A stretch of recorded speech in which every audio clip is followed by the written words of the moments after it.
The following program, The Russ Belville Show, is intended for responsible adults only. We advocate to the repeal of marijuana prohibition for adults. We discuss the science, culture, and controversy about America's marijuana laws. We do not advocate any illegal activity and encourage all listeners to learn their state and federal marijuana laws. Opinions and claims made by guests and advertisers on The Russ Belville Show are their own, and The Russ Belville Show cannot be held legally responsible for their validity or reliability. Viewer discretion is advised. You take a seed, you plant it, you grow it, you dry it, you roll it, you smoke it. You take a seed, you plant it, you grow it, you dry it, you roll it, you smoke it, and it goes down smooth. Hey! Spanning the continent to bring you the truth about cannabis and marijuana law reform. I smoke pot and I like it a lot.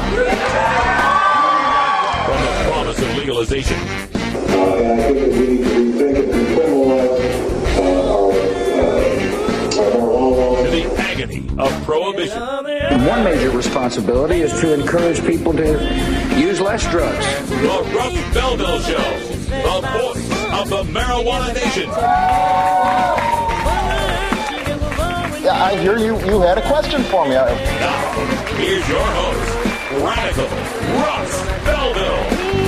Good day, tokers and tokettes, and welcome. It is Thursday, April 4th, 2013, and it's got to be 420 somewhere in the world.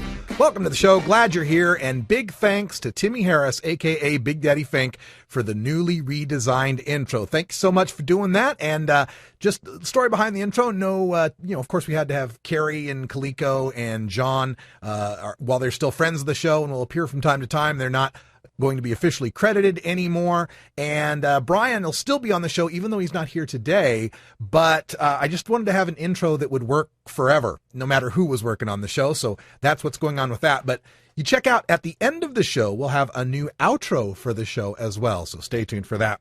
Anyway, on today's show, so excited, the early morning news came across from Drug Policy Alliance, Marijuana Majority Leap. I had in my inbox notes from just about everybody I know on the new poll coming out from Pew Research that has shown for the first time in American history a 52% nationwide majority for marijuana legalization, with only 45% opposed. We'll get to that in the 420 Radio News. Plus, it's the subject of my radical rant today. I'm going to go deep into that study and show you all of the different demographics and crosstabs to show you just how well we are winning this war on marijuana, and winning the end of the war on marijuana, I should say. Also on today's show, it's Cops Say Legalize Drugs. We got Patrick Heinz joining us. He's a former corrections officer and counselor from Massachusetts. He'll tell us a little bit about his perspective on ending the war on drugs. It's also Groovin' Thursday for our daily toker tune. Bago Schwago will be calling in at about 20 after with a new tune called Smoked Out, I believe is the name of the tune. And in Behind the Headlines today, I'm going to give you a look at the conference for DATIA, that's D-A-T-I-A, the Drug and Alcohol Testing Industry Association, and how they are looking to make millions, if not billions, on trying to, in the words of Robert DuPont, test them all. They're looking at our school children and testing everybody in the workplace as well. We'll give you a behind the headlines look at that on today's show. All sorts of stuff to get to, lots of news here in the marijuana world. We're glad you could be here on 420 Radio and the Russ Belville Show to get your fix. If you want just the news headlines, we now have a podcast just for that. It will be up on iTunes soon. Check out our 420radio.org subscribe page for more information. We're back with the news.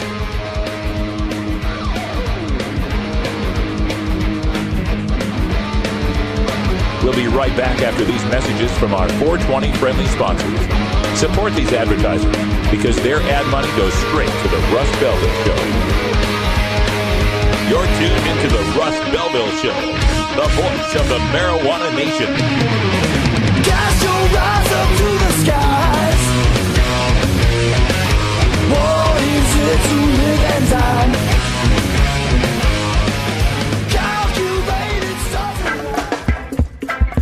I'm Sub Cool from Team Green Avenger. At TGAgenetics.com, we are working on the leading edge of medical strains. Our strains are rigorously tested for THC, CBD, THCV, and other critical cannabinoids. Know your grow. Check out our genetic diversity at tgagenetics.com, the home of Jelly Bean, Jack the Ripper, Vortex, and other award-winning cannabis strains.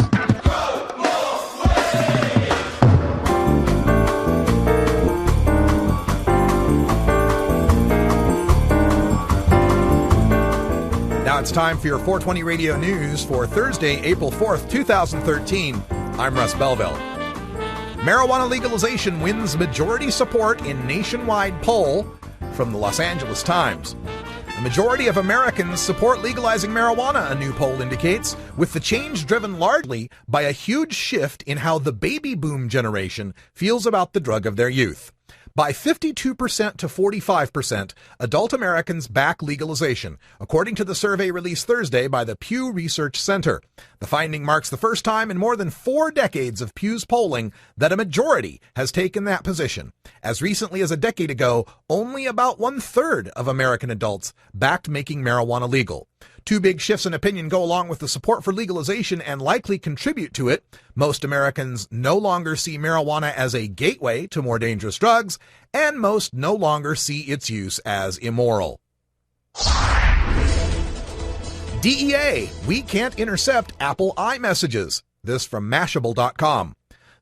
The Drug Enforcement Agency has traditionally relied on wiretapping to nail criminals, but modern technologies, including Apple's iMessages, are making its work considerably harder. In an internal DEA document obtained by Declan McCullough and Jennifer Van Grove at CNET, the agency complains that because of its encryption, quote, it is impossible to intercept iMessages between two Apple devices, end quote, even when a judge has approved the wiretapping effort with a warrant. Confirmed by the document is the federal law enforcement agencies are seriously concerned about their ability to snoop on suspects' real-time communications when the targets are using modern technology. That's further evidenced by the FBI's decision to deem it a top priority to expand its ability to intercept internet-based communications. Governor Beshear has until Saturday to veto hemp bill. This from WDRB.com. No news may be good news for advocates of industrial hemp in Kentucky. Kentucky Governor Steve Beshear has until Saturday to decide whether he will veto the bill. If he does not make a choice by then, the legislation automatically becomes law. The General Assembly passed the measure last week in the final minutes of the regular session. It would allow Kentucky farmers to grow hemp and the state to regulate it if the federal government lifts its ban on the plant. Wyoming's attempt to ban medical marijuana not done yet. State Supreme Court takes the case. From Michigan Live. The city of Wyoming, Michigan, and its attempt to ban medical marijuana within its boundaries appears to have gained new life after the state Supreme Court justices today agreed to hear the case. The State Court of Appeals about 7 months ago ruled that a new Wyoming ordinance, essentially banning medical marijuana, was not legal. At that time, a 3-judge appeals court panel ruled unanimously that the city ordinance conflicts with the state's Medical Marijuana Act. It rejected the city's argument that the state law contradicts a federal ban on marijuana, which is listed as a Class 1 controlled substance. In today's decision to hear the case, Supreme Court justices said they want both sides to submit legal briefs on whether the city's zoning code is subject to state preemption by the Michigan Medical Marijuana Act. And if it is, they want to hear arguments on whether the Medical Marijuana Act itself is subject to federal preemption by federal law that makes marijuana an illegal substance. Union Group plans rally at Portland Medical Marijuana Dispensary from the Kennebec Journal, Augusta, Maine. Saying Maine's largest medical marijuana dispensary has ignored many of its workers, a union group is planning a Portland press conference and literature drop to support unionized workers on Saturday. The rally, announced in a news release from the Maine AFL-CIO, is the second planned protest against Wellness Connection of Maine, slated for week's end. On Friday, Chris Knoyer of the Maine Patients Coalition said his group will be gathering advocates outside the company's Hallowell location. An employee of Wellness Connection set off a state investigation of the company's Auburn cultivation site last month. At its end, the Department of Health and Human Services cited the group for 20 violations of state law and policy, including use of 9 types of pesticides on marijuana. Drug test results from the Georges St. Pierre Nick Diaz UFC fight have come back negative. This from BleacherReport.com. The recent The recent fight between George St. Pierre and Diaz test results have come back, and no fighter has tested positive. According to the statement, 6 fighters at UFC 158 were tested in their anti-doping program, and all 6 came back with negative results. While no names were released, it's almost standard practice among the commissions that the main event fighters will be tested, and Diaz's name did not come up. And that's your 420 Radio News for Thursday, April 4th, 2013. I'm Russ Belville. When we come back, we go behind the headlines and take a look at the GOP's drug testing dragnet as reported by The Nation. It's a look at the Drug and Alcohol Testing Industry Association and Robert DuPont, the man who got them all started. You'll learn how lobbying and Republicans are working to get your pee. This is the Russ Belville Show. We'll be right back after this.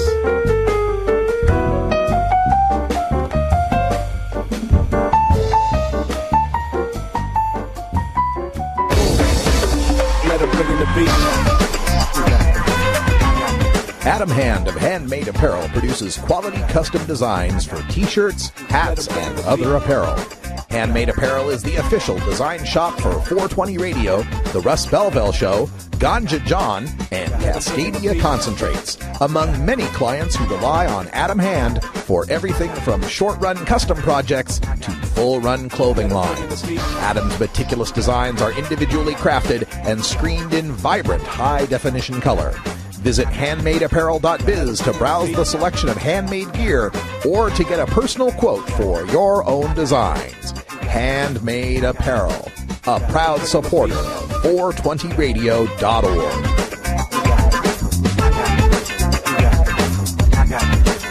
Let them bring in the beat.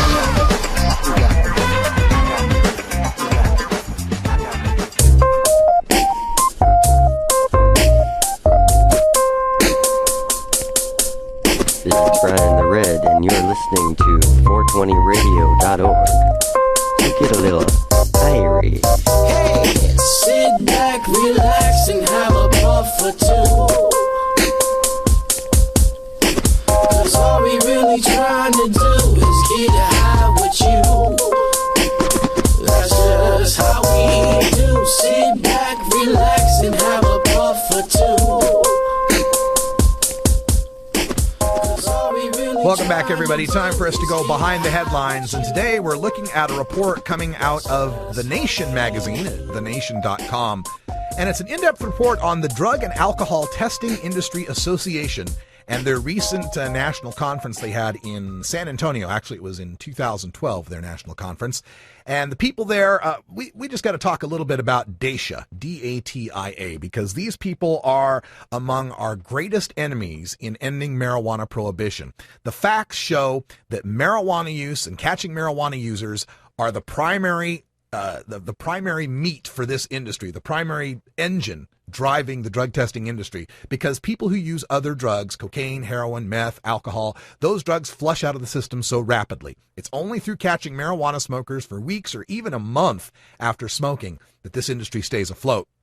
They had a keynote address there by Robert DuPont. He was the drug policy director under Nixon and Ford. He's now 77 years old, and he's pushing the whole Project Sam new paradigm, which is instead of having having our drug laws funnel people into prisons, let's have our drug laws funnel people into drug testing and rehab. And to that, he says, if they test positive, they go to jail that day. No discussion, no discretion, to jail that day. End quote. And The Nation writes, as DuPont finishes his speech, the hundreds of drug testing company representatives in the audience rise to give him a standing ovation. Now, of course, he's got a little bit in this for himself. Since the 1980s, DuPont has been part of a coalition of groups and been in the business of selling drug testing services to employers. As far as he's concerned, drug tests should be given to, quote, anybody who receives a benefit, from unemployment insurance to welfare. Test them all, he exclaims. Nothing here in the story about whether people that receive, federal, bailouts like the bankers, whether or not they should have been drug tested. But that's a whole nother type of welfare, I suppose. Since 2011, there have been 7 states that have mandated drug testing for temporary assistance to needy families. For anybody who's applying to get a little bit of welfare, a little bit of help, if you're poor, there's 7 states in America where you have to pass a drug test. And in 2012, 25 other states have been considering these proposals to tie welfare cash assistance and in some cases food stamps to drug tests. And of course, we know who this benefits. It benefits all these drug testing industries. Congress has helped out quite a bit. In February of last year, they passed a law that paves the way for states to urine test the recipients of unemployment benefits if those unemployment seekers work in sectors where they would have to be drug tested, right? So like if you're an unemployed trucker, you have to pass a drug test to get your unemployment. Even though you might not be looking for a trucking job, you might be going to some other job. It doesn't matter because you were a trucker. Now you have to pass a drug test just to get your unemployment. This whole drug testing thing started in 1971. The military had a thing called Operation Golden Flow. Kind of love these names. Operation Golden Flow because they're so worried about all the soldiers in Vietnam. They were getting hooked on heroin. So we test their pee, which rarely detects heroin, but almost always will catch a marijuana smoker. That's exactly what it did. This led up into the 80s during the Reagan administration in 86, where Reagan was issuing executive orders to drug test people in federally safety-sensitive positions. That followed there was a horrible subway wreck where a conductor was, found to have been smoking a joint. And that caused a moral panic and everybody, rushed to drug test everybody. By 1988, we had the Drug-Free Workplace Act, which requires a urine test for anybody who's working for a company that's a federal grantee and even some contractors. Now, of course, a worker who uses cocaine several times a week is more likely to pass a drug test than somebody who smoked a joint last week. And these tests ignore alcohol, which we all know is the drug that's most often blamed for workplace accidents. But that's not the way they sell it. Dacia and all their associated companies sell this as something that's going to keep the workplaces safer. The workplaces will be safer and more productive if we have drug testing. Unfortunately, these claims have been tested by the National Academy of Sciences. In 1994, they reviewed all the independent research on workplace drug testing and found hardly no evidence to back up these claims. In fact, one of the studies of the employers in the high-tech sector found that drug testing reduced rather than enhanced productivity. Why? Because intelligent, creative people like to smoke pot. That's why. By 2006, 84% of American employers were reporting that they drug test their workers. It's a multi-billion-dollar-a-year industry, and Dacia has 1,200 companies backing it up, and a Washington, D.C. lobbying firm, of course, Washington Policy Associates. Over the past decade, the drug testing industry and their lobbyists have now been focusing on what they call the new frontier, school children. In 2002, a representative from the influential drug testing management firm Benzinger, DuPont & Associates, DuPont, heralded schools as, quote, potentially a much bigger market than the workplace, end quote. That same year, the Supreme Court upheld the right of schools to drug test any student involved in extracurricular activities, from the football team to the chess club. And people in the drug testing industry actually are advocating for drug testing all school kids age 12 and up, but they haven't gotten that past the courts yet. And there's the fear that by drug testing these kids for pot, and these kids are not dumb, they know pot stays in your system a lot longer, that we're driving them to harder drugs, heroin, meth, or, in a lot of cases now, prescription drugs, which they seem to think are much safer because they're legal. Now, this is not an unstoppable wave of drug testing. A lot of employers are starting to find out that it's not worth their time. In 2006, HR Magazine cited HR professionals who said that drug testing shows no demonstrable return on investment. There's nothing to gain by spending money to weed out employees who might be perfectly effective workers. We've also found in the intervening time, like Florida, when they did their little drug testing law, that their governor signed, and his wife just happens to be an owner of a network of clinics that profit from drug tests. He signed a law requiring all the TANF beneficiaries to drug test, cost $25 to $30 to reimburse them if they passed positive, and the test cost the state $113,000, another $595,000 in retroactive benefits, and $88,000 to defend this in court. Where is this all coming from? Well, in the Senate, Orrin Hatch, Republican from Utah. In the House, Congressman Charles Boustany, all receiving $15,000 or more in PAC donations from the drug testing industries themselves. It's a money train, people. Has nothing to do with safety, has nothing to do with drug-free. It has to do with making money.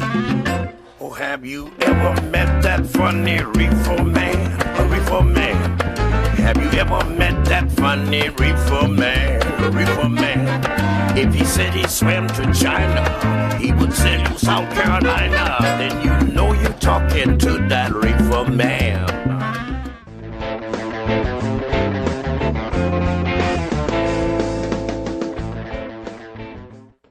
Hi, I'm cannabis. Non-alcohol. Do you know that I can be used to treat a number of physical and psychological conditions like depression, Huntington's disease, and osteosclerosis? Your mother's an osteoporosis. I can also be used to help those who are abusing our friend over here. You know what the problem is with you? You think you're better than everybody else. Hey, look at me, I'm weak. Okay, I actually do prefer to be called cannabis.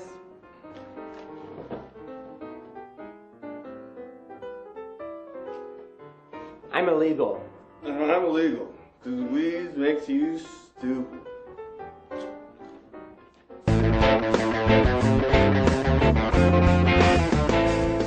Fun.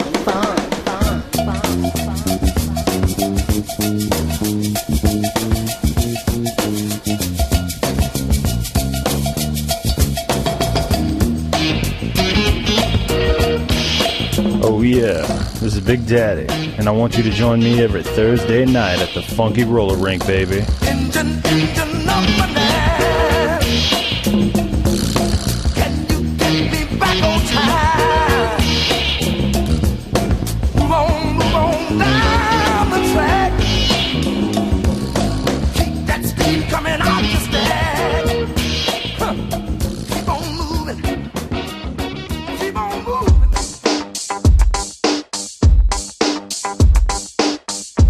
Everyone knows music and marijuana go together, so let's wind up our 20 after break with the Russ Belville Show's Daily Toker Tunes, the best in pod-safe 420 music from around the web. Today is Groovin' Thursday, featuring rap, hip-hop, soul, and funk music. You can get downloads and more information about all our Daily Toker Tunes by visiting music.radicalruss.com. Now, sit back and enjoy your Daily Toker Tune.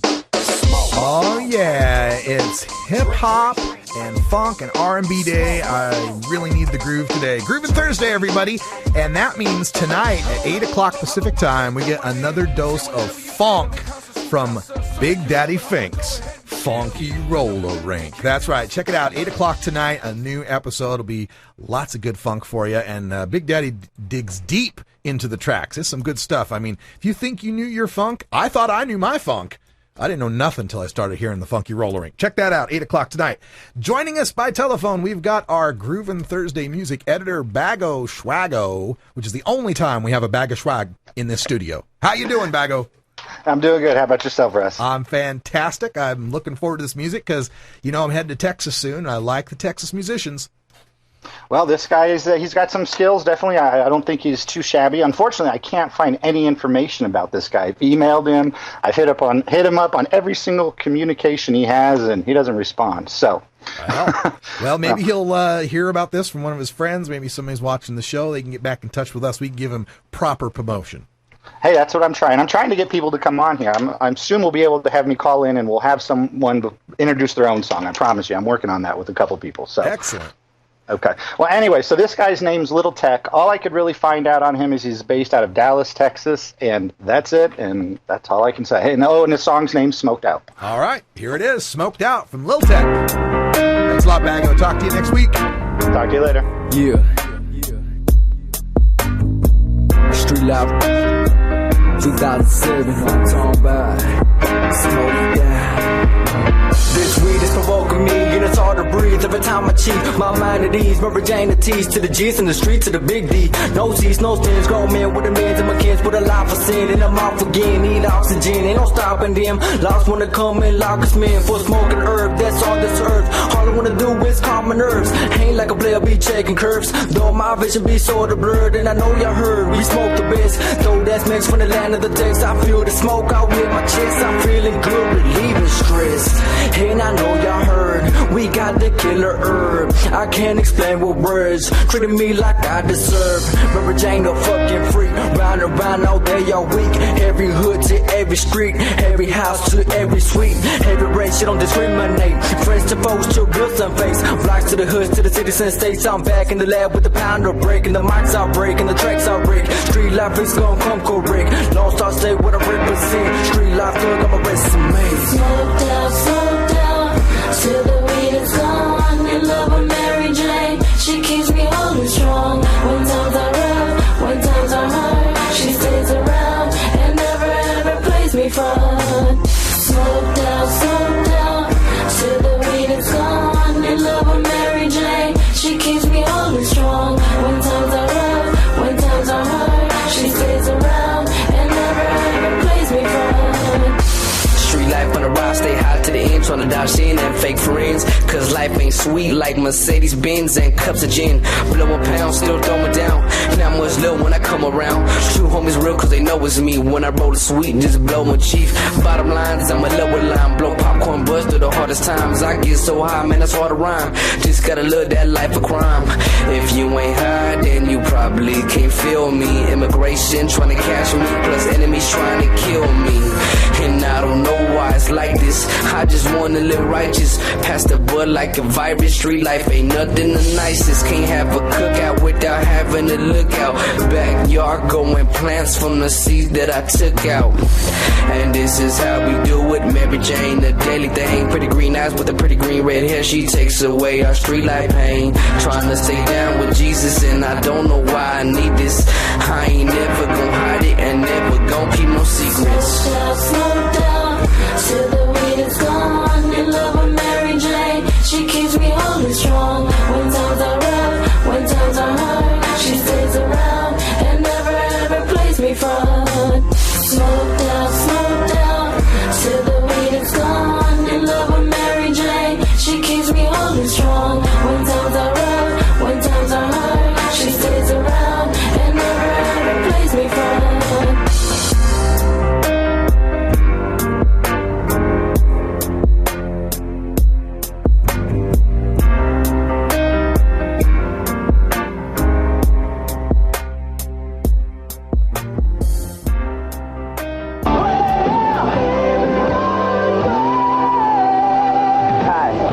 Bon Jovi, and I've been given a script to talk to you about drugs, rock and roll, having fun, a good time, and all that good stuff.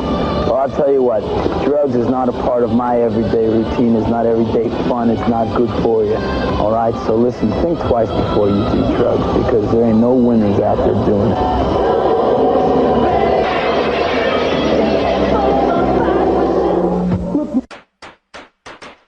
Are you or is someone you know a marijuana smoker? Have you or is someone in your family been arrested for a marijuana violation? You need to know the truth about pot.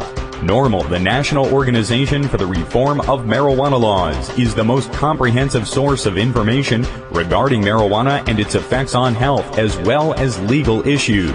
NORML even offers a database of lawyers specializing in cannabis in your area. NORML, the nation's largest and most successful marijuana law reform organization, has spent decades gathering the knowledge and science on everything related to cannabis. NORML is the best resource to find out the truth about marijuana, connect with a lawyer in your area, or help find an end to prohibition. Information is available at norml.org, that's NORML.org, or toll free at 888-67-NORML.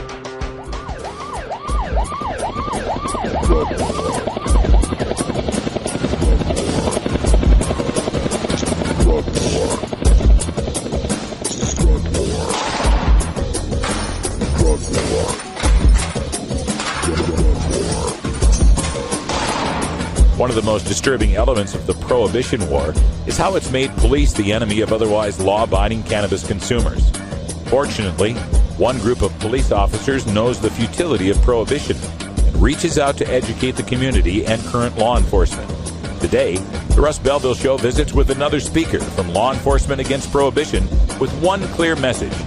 Cops say legalize drugs. Welcome back, everybody. Half past the hour, and we're joined today by Patrick Hines. He's a former corrections and drug abuse counselor in Massachusetts and now a speaker with Law Enforcement Against Prohibition. Patrick, welcome to the show. Thanks, Russ. Thanks for having me. You know, it's interesting that we have you on today when I had just gotten done reading a piece from The Nation that had a lot to do with this push to get people taking drug tests and entering rehabs. And as we know, marijuana is most likely to show up on those drug tests. I'm wondering, as someone who's worked in substance abuse counseling and on the corrections level, how much does putting marijuana smokers in counseling affect the other people who are there for, say, harder drugs? I think it's apples and oranges. They're different things. I mean, there was also another poll that came out today that said for the first time the majority of Americans believe marijuana should no longer be an illegal drug. It should be taxed and regulated. And just like alcohol or tobacco, or people no longer think that marijuana is a gateway drug to substance abuse. So, it's just like alcohol. 9 out of 10 people who use alcohol never have a problem with it. And 10% of the people who use alcohol will become addicted or have trouble with it.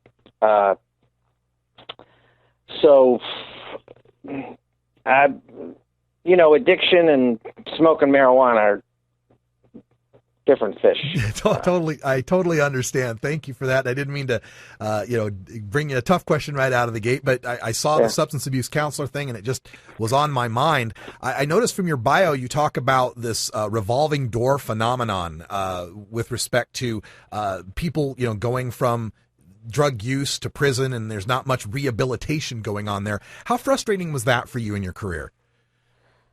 Well, it's totally frustrating. I call the current American drug policy the whack-a-mole approach to problem solving as far as substance abusing is concerned. Now, first off, I think it's very important that people understand, especially me as a former substance abuse counselor and LEAP as an organization, we are decidedly not pro-drug. We are very much anti-violence. And, of course, the prohibition of drugs just guarantees criminal activity and the violence that goes along with it. But the data about the war on drugs has been going on for 40 years, and nothing has changed, except the quality of the drugs have improved, the availability of the drugs have improved, and criminal enterprise is enriched every year to the tune of $355 billion a year. We're just funding crime with this insane prohibition. And it's like whack-a-mole. You know that game where a mole's head pops up and you hit it with a hammer, and then another mole's head pops up? Are you familiar with that game? Oh, yeah. And it's the whack-a-mole approach to substance abusing, and it just doesn't work. It's a waste of time and it's a waste of money. As a substance abuse counselor, my background is psychology, and I see substance abusing and addictive personality disorder as a mental health issue. And there's not one other mental health issue that we address through incarceration and punishment. And, the most addictive substance in America and the most dangerous drug in America is tobacco. We have taken a public health model to deal with tobacco addiction, and we've reduced tobacco consumption down from 75% of adults to 17% of adults without incarcerating anybody, just through education. And people, educating people that it's dangerous, and getting people to realize that it is not cool and it is not sophisticated. And we can do the same thing with other drugs. but you're going to have 1.3% of the population, according to the American Psychiatric Association, will suffer from addictive personality disorder, and they will abuse, mood-altering substances and narcotics to the point of self-destruction. And no matter what's around, if we got rid of everything, they'd be sniffing gasoline because it's a mental health disorder. And so we have to address that as a health issue, not as a criminal issue. Yes. So but this whack-a-mole approach where, every 6 months I see a big story on TV where they've arrested 16 people, 23 people, and they've confiscated, $500,000, and they've cut the head of the snake off. No, they haven't. They've just whacked the mole in the head, and the next mole pops up. Because every time you arrest a drug dealer, the person a little further down the food chain sees this as an advancement opportunity to now become the boss. Because working with inmates, their favorite movie, of course, is Scarface with Al Pacino, and they all want to be the next Tony Montana. Right. Have champagne by the solid gold swimming pool and all this stuff. And, well, Patrick, I was wondering one thing. I had done an interview a while back where I talked to a woman whose daughter had been raided at their home, and she fought tooth and nail to prevent her daughter from having to attend rehab because, in her words, she said she didn't want my daughter, who was a pot smoker, to form have emotional bonds with people who were addicted to harder drugs and attached to that lifestyle. I've also interviewed other people from LEAP who mention kind of if there's a gateway with drugs, it's that it gets you into the criminal justice system, and then you're in criminal university, so to speak. You come out a better criminal. How is your experience reflected on that idea? Do you see the war on drugs and this pipeline to prison as just a way of manufacturing criminals? Well, I think it certainly increases the likelihood of someone coming out of prison with more antisocial orientation. When you take nonviolent offenders and people who are arrested for simple possession, and you put them into a prison population where you have truly criminal people, where it's a predatory environment and might makes right, and especially with the drug laws and the mandatory minimum. So if somebody is caught with, say I go downtown and I am a pot smoker and I buy, $10 bags of pot, because that's how the guy I'm getting it from is selling it. And now I have $10 bags in my pocket and I get arrested. They're going to charge me with possession with intent to distribute because it's bagged up for distribution. And, of course, if I'm in the inner city, I'm probably within 1,000 feet of a schoolyard. So I'm going to have 3 years, and it's a mandatory minimum. So I have to stay in jail. Now, we're social beings, and what that means is that we're driven to be included in whatever society we find ourselves in. So what happens is this antisocial criminal mentality becomes normalized in people who aren't, before they were introduced to this environment, naturally inclined to be antisocial or criminal. It's people just become absorbed into it. So I guess you could call it a criminal college. But 25% of the prison's population is there just for simple possession. Wow.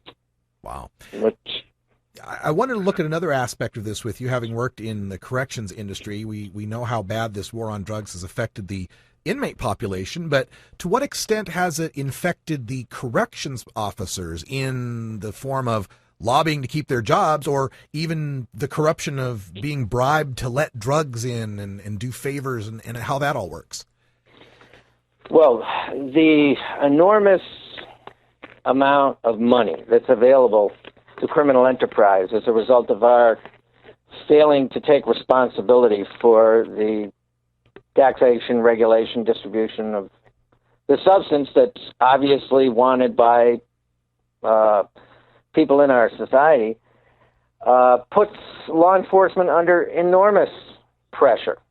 But it's also frustrating. You know, you get into law enforcement because you want to protect and serve, and it's frustrating that you try and do your job well, but nothing changes, and people keep coming back. But worse than that is this horrible overcrowding of the prisons as a result of this. If you look at the statistics, our prison population has increased by, 200, 300%, depending on what year you want to start at.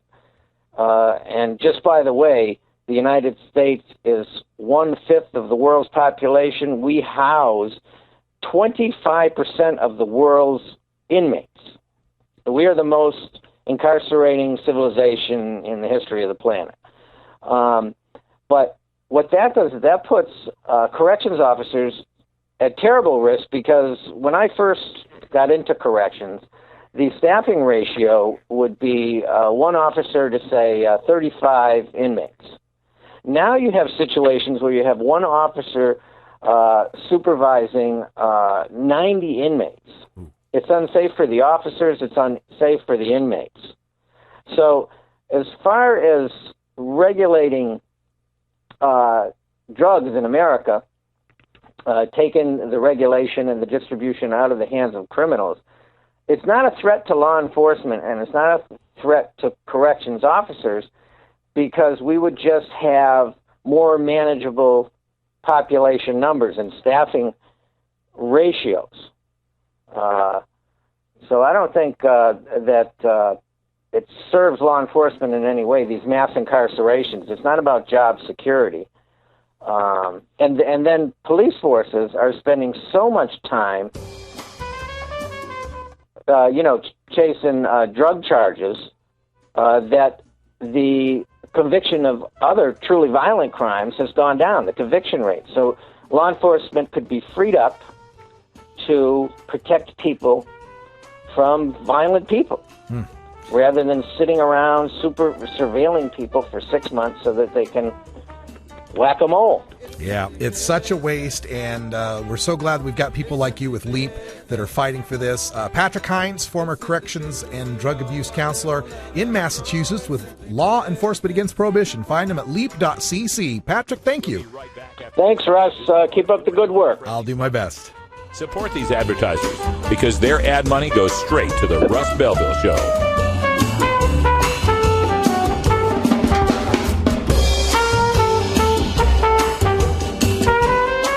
You're tuned into the Russ Belville Show, the voice of the marijuana nation. When we come back, time for a radical rant. We're going to take a look deep into that Pew Research poll. It's simply business. It's simply business, you know why they won't let us grow. It's simply business. It's simply business, you know why they won't let us grow. It's simply business. NORMAL stands for Responsible Adult Cannabis Use. If cannabis use is causing problems in your life, consider taking a break or seeking medical assistance. Consider ceasing cannabis use if you have a family history of mental illness. Don't drive or operate heavy machinery while impaired by cannabis use. Cannabis use is not without risks, even though the risks are far less than those posed by legal drugs. We're locking up people that take a couple of puffs of marijuana, and the next thing you know, they got 10 years. They've got mandatory sentences, and these judges just say, they throw up their hands and say, there's nothing we can do, it's mandatory sentences. We've got to take a look at what we're considering crimes. When the Reverend Pat Robertson from television's The 700 Club criminalizing marijuana, criminalizing the possession of a few ounces of pot and that kind of thing, I mean, it's just makes more sense on the marijuana issue than the president, the Congress, and the Supreme Court. It's costing us a fortune, and it's ruining young people. The young people go into prisons, they come out, they go in as youths, and they come out as hardened criminals, and it's not a good thing. You know we're winning. You want answers? I'm as mad as hell, and I'm not going to take this anymore. You want answers? You have offended my family. I think I'm entitled. You want answers? I want the truth. And you have offended the Shaolin Temple. You can't handle the truth. Surely you can't be serious. I am serious. And don't call me Shirley. Radical Rant. Oh, what a glorious day it is today for everyone except Kevin Sabet. I'm so happy about this poll that's come out.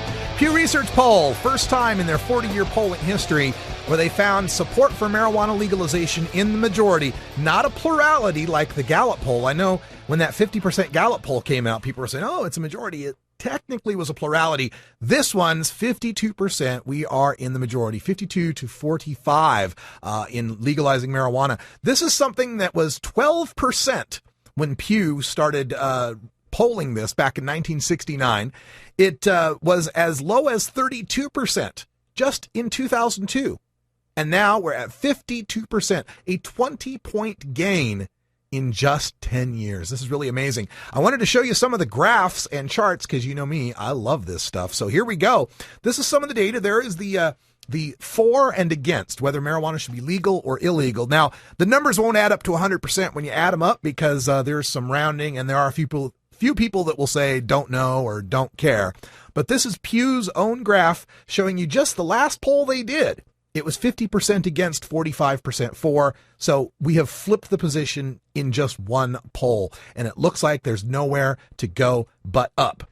Now, when we break this down by generation, there's some other interesting things to look at. This is each line representing the different levels of support based on the generations, whether or not you are in the greatest generation. That would be the silver line, where only 14%. That's people born 1901 to 1924.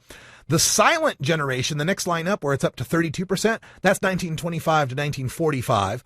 Then your baby boomers, 1946 to 64, are all the way up to 50% support. And the notable thing from this is that baby boomer support is now back to where it was at the end of the 70s. It dropped throughout the 80s as these baby boomers had their kids, and now it's back to 50%. Then your Gen X is the next line. That would be my generation, born 1960 to 1980. And your millennials, of course, the newest generation, 1980 to 2000, ranking at, 65% support for marijuana legalization. And part of what's driving this is people have their own personal experience with marijuana. When Pew asked these people whether or not they had ever in their life used marijuana, they found 48% of the people have used it in the past year. 48% have ever used it, with 12% having used it in the past year. So we're almost to the point where a majority has tried marijuana. And we're not just talking about medical use. 30% said they used it for medical use. 47% said it was just for fun. This is some great news coming out of the Pew Research poll. Another thing that is making a huge difference in this Pew Research poll is the morality issue of this. This is something I've addressed many times on the show. We have to address the morality issue. And now we find that 50% of the people polled here say that smoking marijuana is not a moral issue. That's up from just 35% in 2006. In fact, it's a flip. Back in 2006, 50% of the people thought it was morally wrong. In 2013, 50% of the people say it is not a moral issue whether you smoke pot. Now, this does, of course, break down by different political leanings. Republicans are less likely to support marijuana legalization. Only 37% of the people that consider themselves Republican think it should be legal, compared to 59% for Dems and 60% for independents. However, when states do pass their own laws, it's about even across the board. 57, 59, and 64 for Republicans, Democrats, and independents, that the government should not try to trample on those states' rights. And they also agree, every demographic group, 72% overall, that the government's efforts to enforce marijuana laws are more trouble than they are worth. They cost more than they are worth, including 67% of Republicans who believe we're wasting our time at the federal level trying to clamp down on marijuana. We also get what I think is probably the best chart of all of them, an across-the-board increase in support for marijuana legalization. This compares their polls from March 2010 to March 2013 and showing the percent change difference in each of those polls from men, women, whites, blacks, Hispanics, every age group, every level of education, conservatives, independents, liberals, moderates, Republicans, Democrats, independents, people who've tried marijuana, people who've never tried marijuana. The overall increase is between 6 to 17% in every demographic except Kevin Sabet's house, of course. So this is very good news. We're winning the hearts and minds of the American people, and it is clearly obvious that this marijuana legalization is just a case of not if, but when. Another interesting graph we get here is the views of legalization in states with different laws. These, our opponents have said, boy, you legalize marijuana and bad things will happen. But it appears that in medical marijuana states, 55% of the people think it should be legal. In states that have neither decriminalization nor medical, what we could call the truly red states, there's still 50% support for making marijuana legal. So it doesn't even matter by geography or whether or not your state has decrim, has medical, or has both. The support is slightly higher in the states that have more liberal laws, but not by much.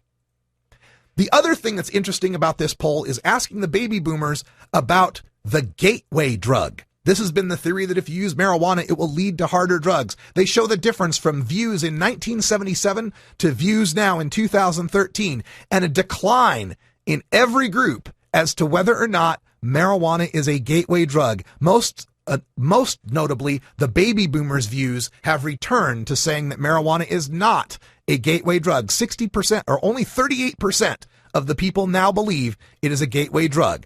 Surprisingly, people who have tried marijuana think it's more of a gateway drug. Interesting, but we'll have to look at that another time. Another interesting piece from the poll here is the medical use of marijuana, where I have said we have won this issue hands down. In every age group, oops, it doesn't look like we got the right one there, does it? Oh, well, we'll just go back to this one. We'll deal with this one. The moral issue of marijuana smoking. Again, marijuana is morally acceptable, according to 12% of the people, and 50% of the people say it's not a moral issue. So 62% of the people see it's either okay or they don't care about it one way or the other. Generationally, this still holds true, where people say that it's not morally wrong. The baby boomer generation, just in 2006, 47% said it was morally wrong. That's down to 29%. Even the silent generation, the people that are in the 65 age group now, where 71% thought it was morally wrong, only 48% think so now. There is no longer a majority demographic, aside from the greatest generation, most of whom are now passing away, that believe marijuana use in and of itself is morally wrong. Another interesting graphic that we get from here is on the government's enforcement of marijuana laws. Is enforcing our marijuana laws worth the cost of enforcing these marijuana laws? 72% say no, it's not worth it. And that even includes 2 out of 3 Republicans. 67% of Republicans who agree our efforts are not worth it. And when it comes to enforcing federal prohibition in Washington and Colorado that allow for the use, even 57% of Republicans say that they should leave those states alone and allow them to implement their own marijuana laws. 60% overall. Taking a look at people, whether or not they have used marijuana, we see that is a figure that has grown from 38% back in 2001 to now 48% of the people in 2013 who admit that they have used marijuana. We also see a graph coming up now on, let's see, this is the many recent users say it's just for fun. This is asking people whether they've used marijuana for medical purposes or whether they've used it just for fun.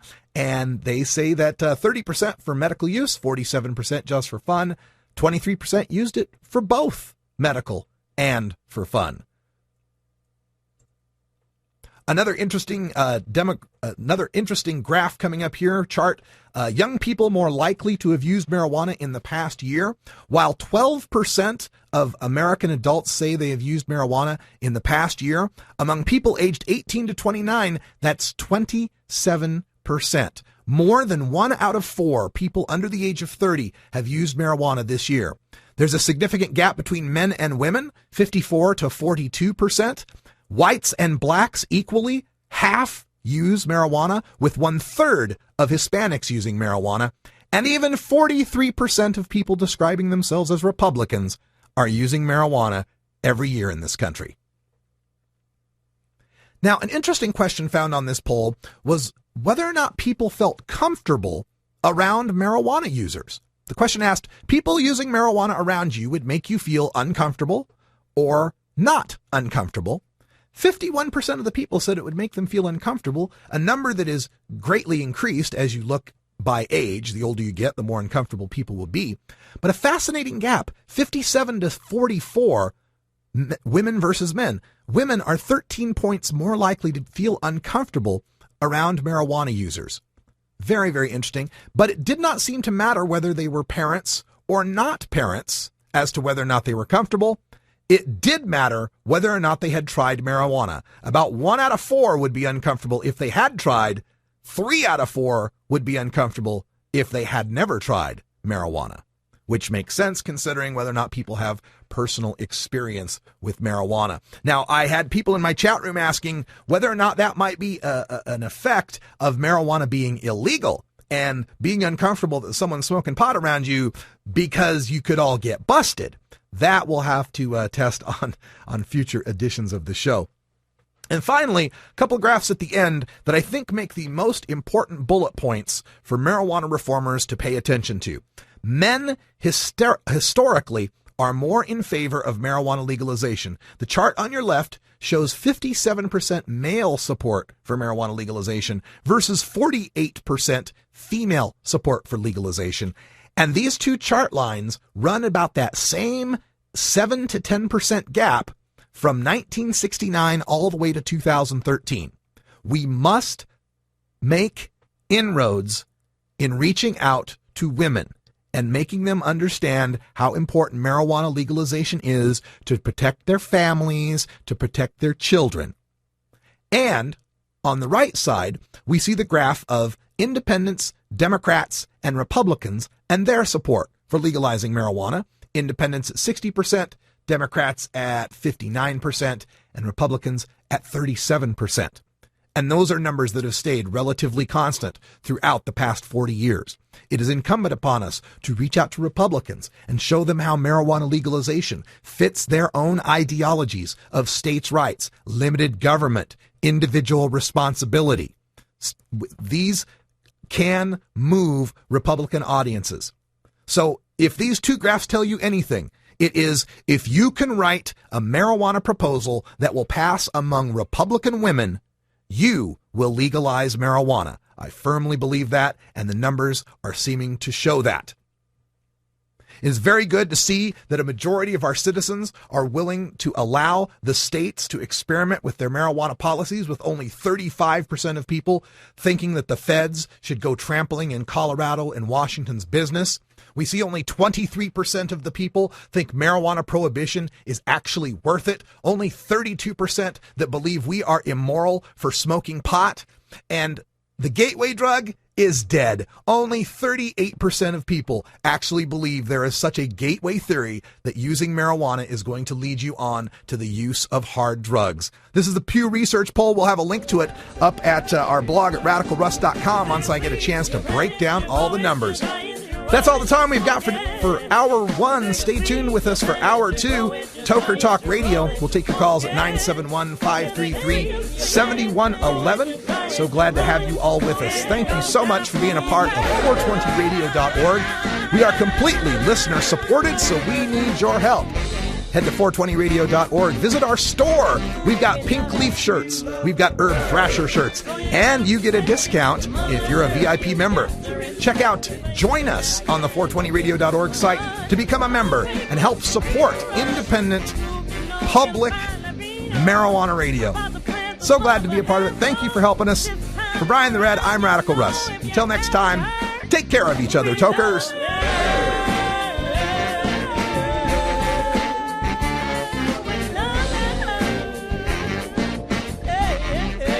This is the Russ Belville Show. The Russ Belville Show is blogging and podcasting daily at radicalruss.com. You take a seed, you plant it, you grow it, you dry it, you roll it, you smoke it. You take a seed, you plant it, you grow it, you dry it, you roll it, you smoke it. You take a seed, you plant it, you grow it, you dry it, you roll it, you smoke it, and it goes down smooth. Hey!